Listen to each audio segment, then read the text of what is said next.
twagezezzaako okunoonya bagenda tuyamba baddirisa naye management tetera kukkiriza bintu ebyo bya kumuzuuzazuuza naye tugenda munoonyako naye nanoonyeza diresa so oli wano kubanga abantu bakutusabye nnyo olowooza lwaki abantu bakwagala sinagainekinyonyolamu maanyi kati tukolinayo akakosiko konna muto nyinawo kyenyinawo freestyle kano kayimba kange nakatonda wange kayimba kange yimbira katonda wange yimba kange nakatonda wange kayimba kange yimbira katonda wange nzijukira mutata yafa newatugoba mukika twalokoka fete twanywa mata twanywanga mukalu watoyayota naye kati twamanyika abali batuzolera no basirika ono wange muka bakuwanika balala beseka kankujjukiza wenawulagala naye mama atunda ndagala nga tata sikatabalagala naye kati tunyumirwa tweyagala kayimba kange nakatonda wange kayimba kange yimbira katonda wange kayimba kange nakatonda wange kayimba kange yebaza n'obusuba wange kakati bagamba nti one of the best rappers tuweyawulabyo ono mukama noyagabengerende yasumulula ne pasita Bugembe namutya yenne kubisenge namutya nemugetumye balira obulenge kamubuuzeko bwamapasita hero jukira mukasatibo akayero nga bwenna mutakumwepewo naye kati yakuyimusa olife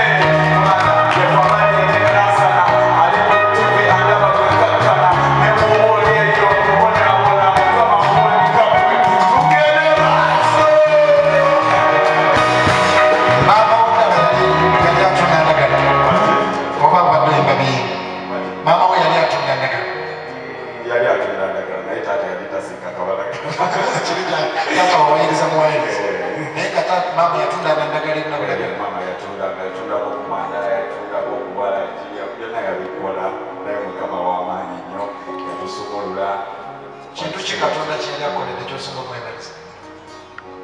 taata wange yanfaako mu mwaka gwa 2009 yatuleka bubi nnyo singa omanda obanga gatanze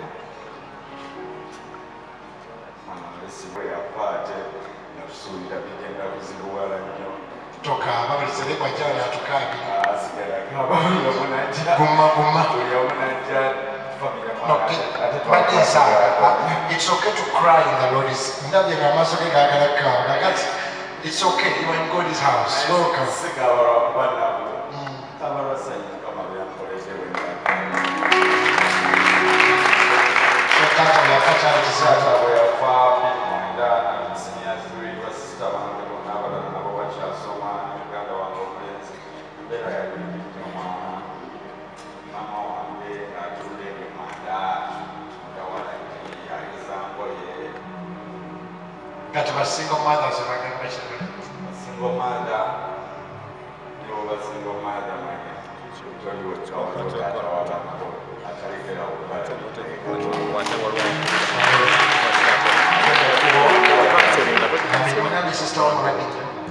yona sisita wange mukulu wange kyenyinza okubagambako awo taata bwamala okufa netufuna abatuweerera naye sisita wange bwe yamala okusoma nantekinga ono nga yampeerera mukulu waffe n'esaawa zino yalwala kibiriteria konalagafa fubatireng'emyezi ng'olwetaano ekibiddwawo naye gatwamuzizaako ewaka yeetaaga transplant mwana bimwako naye kinsanyusiza bwenzize wano tugenda Simo nga musanyufu nnyo like she was scared of doing the dialysis thing okumusala okumuteekamu ekyuma ng'ayagala tumulekaawo mulebuwumuzi nga yayise bulungi naye yamala nakikkiriza and she's getting stable era nsaba nnyo ne transplant ejja kufuuka kale luyimba kyolwakufula sita oluyimba olwanfuula sita baluyita yes no mbuuza oli luuza no oli wiina isebo kati mbuuza oli luuza no oli wiina watandika oyina naye ofuna oli musibi oli mujagujagu wasoma n'omalako naye ate twalibwa oli munafu tukoma kamubuuza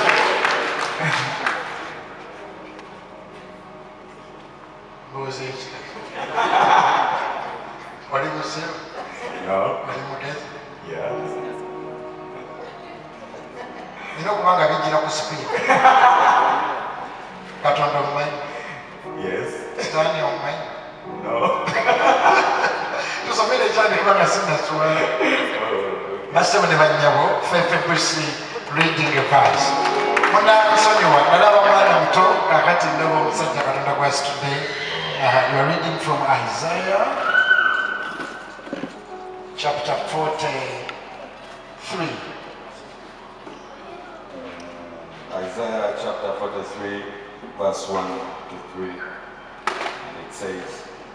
"But now thus says the Lord, who created you, O Jacob, and he who formed you, O Israel. Fear not, for I have redeemed you. I have called you by your name. You are mine. When you pass through the waters, I'll be with you, and through the rivers, they shall not overflow you. When you walk through the fire, you shall not be burned, nor shall the flames scorch you. For I am Lord your God, the Holy One of Israel, your Savior." Amen.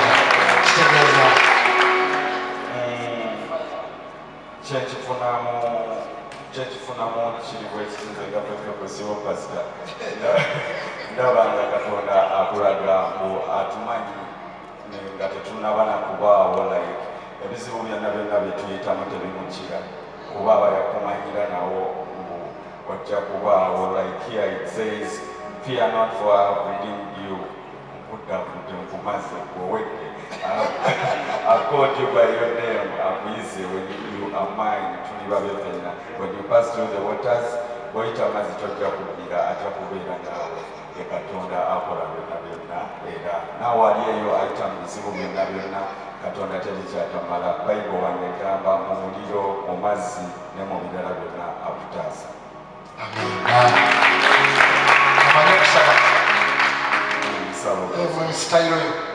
Sabira abaana nga bonna ali awo alina maama kuba kale sabira abantu bonna balina ebizibu mu ddakiika Feffe Bussi asabeko nsaba kwanjulira mukwano gwange wamuyita Maliswene nyemba nayo Maliswene ofuuka ow'amaanyi tonneerabira Maliswene katwewombekako tusabe.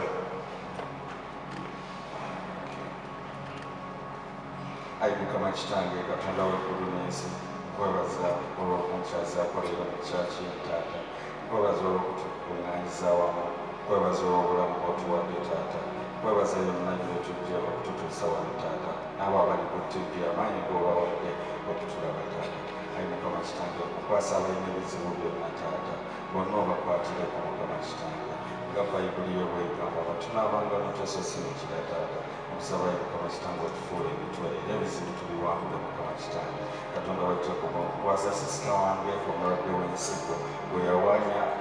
yawanyayo ogw'obubigenge taata ataasiza sisita wange taasiza abafaani bangaba taasiza abalwadde bonna bonna abali eyo benabeeranga n'abekiriddu n'abali mu malwaliro amalala taata. Ayi Mukama kitange bonna be beesibyemu mu ssaawa ya covid balage embuggwate bekuba awatali kuba Mukama kitange nkusaba nga mpita mu linnya lya Yesu Kristo omwana wa Katonda.